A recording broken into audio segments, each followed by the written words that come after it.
Cynthia Wesley and Carol Robertson were average African-American teenage girls. Carol was born April 29, 1949, and a day later Cynthia was born. On Sunday, September 15, 1963, they headed to church with their families. Their church, the 16th Street Baptist Church, had been a rallying point for the civil rights activities throughout the spring of 1963.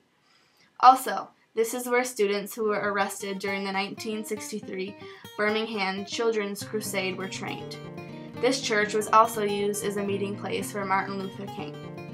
In the early morning of September 15th, 4 members of the Ku Klux Klan planted a box of dynamite with a time delay under the steps of the church, near the basement. At about 10:22 a.m., 26 children were walking into the basement assembly room.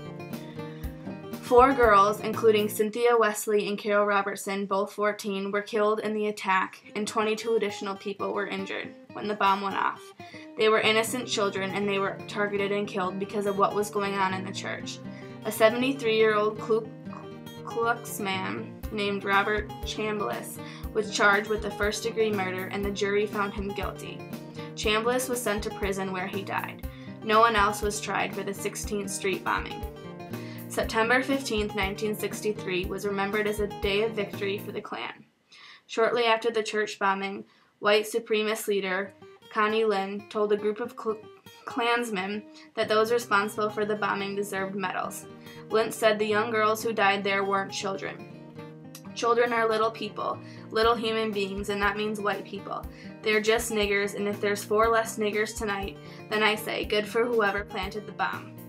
The day after the bombing, a white lawyer named Charles Morgan gave a speech in Birmingham. He asked the audience, "Who did it?" and gave his own answer. "We all did it. Every person in this community who has in any way contributed to the popularity of hatred is at least as guilty as the demented fool who did that bomb."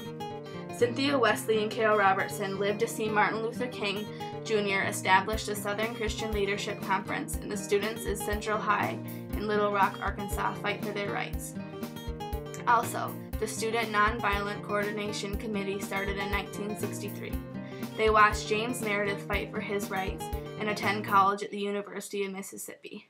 The last things the girls were able to see was Martin Luther King give his "I Have a Dream" speech.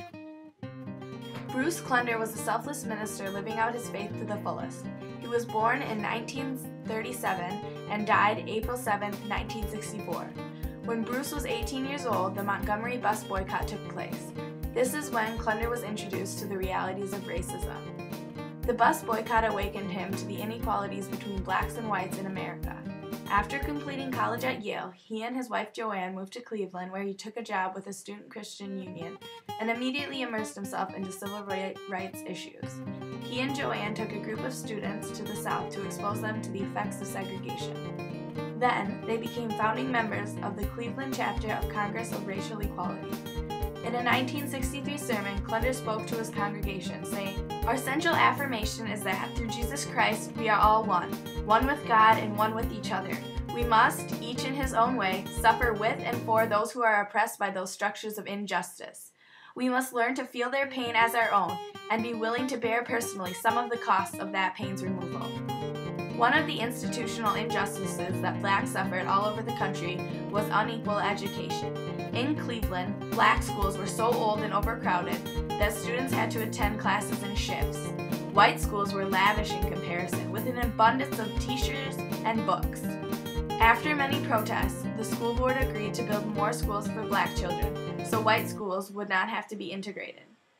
On April 7th, Klunder and the others put their lives on the line in determination to stop the construction of the black schools.